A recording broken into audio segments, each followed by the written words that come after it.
Hi friends, Assalamu alaikum. Welcome to ZuhaKitchen. இன்னைக்கு நம்ம கிச்சன்ல என்ன ரெசிபி பார்க்க போறோம்னா பீஃப் சில்லி எப்படி கடையில செய்யற மாதிரியே ஒரு சூப்பரா அற்புதமா எப்படி செய்யறதுன்னு இந்த வீடியோல நம்ம பார்க்க போறோம். இது வந்து நம்ம பீஃபை வச்சு செய்ய போறோம். பீஃப் பிடிக்காதவங்க இதே processல மட்டன் வச்சு கூட செய்யலாம். அதே டேஸ்ட்ல தாங்க இருக்கும். எந்த டிஃபரண்டும் இருக்காது. அதுக்கு முன்னாடி நம்ம Zuha Kitchen-ஐ subscribe பண்ணாதவங்க மறக்காம subscribe பண்ணிடுங்க. இப்போ இந்த ரெசிபி எப்படி செய்யறதுன்னு இந்த வீடியோல பார்க்கலாம் வாங்க.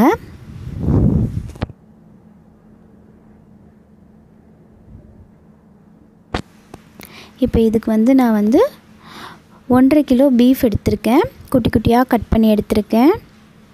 இத வந்து குக்கர்ல சேர்த்தறலாம். இதுக்கு வந்து 2 ல இருந்து 3 ஸ்பூன் இஞ்சி பூண்டு பேஸ்ட் போட்டுக்கலாம். உங்க காரத்துக்கு ஏற்ப மிளகாய் தூள் ஆட் பண்ணிக்கோங்க.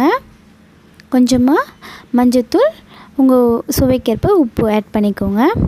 இப்போ இது வேகறதுக்கு தண்ணி சேர்த்து நம்ம குக்கர் மூடி போட்டு நான் வந்து 3 ல இருந்து 4 விசில் விட்டுருக்கேன் இது. இப்போ நல்லா வெந்திருச்சு. இப்போ ஓபன் பண்ணி பார்க்கலாம். பாருங்க நல்லா வெந்திருச்சு. எக்ஸ்ட்ராஸா இருக்க தண்ணி எல்லாம் வந்து நம்ம ட்ரைன் பண்ணிரலாம். இது வந்து சூப்பா கூட இந்த தண்ணியில நம்ம செய்யலாம். இப்போ இத நல்லா ட்ரைன் பண்ணிட்டு இப்போ இதுக்கு வந்து மசாலா ஆட் பண்ண போறோம். இன்னும் கொஞ்சம் மிளகாய் தூள் ஆட் பண்ணிக்கிறேன் நானு. 1.5 spoon pepper powder, 1 spoon garam masala, கொஞ்சமா தயிர், ஒரு half லெமன் வந்து நான் பிழிஞ்சு விட போறேன். இப்போ இதெல்லாம் நல்லா சேர்த்து கலந்து விட்டுறலாம். இப்போ இத நல்லா கலந்த பிறகு 2 ஸ்பூன் corn flour ஆட் பண்ணிக்கிறேன். இதையும் சேர்த்து நல்லா கலந்து விட்டுறலாம். இப்போ கடாயில வந்து எண்ணெய் நல்லா சூடாயிருச்சு.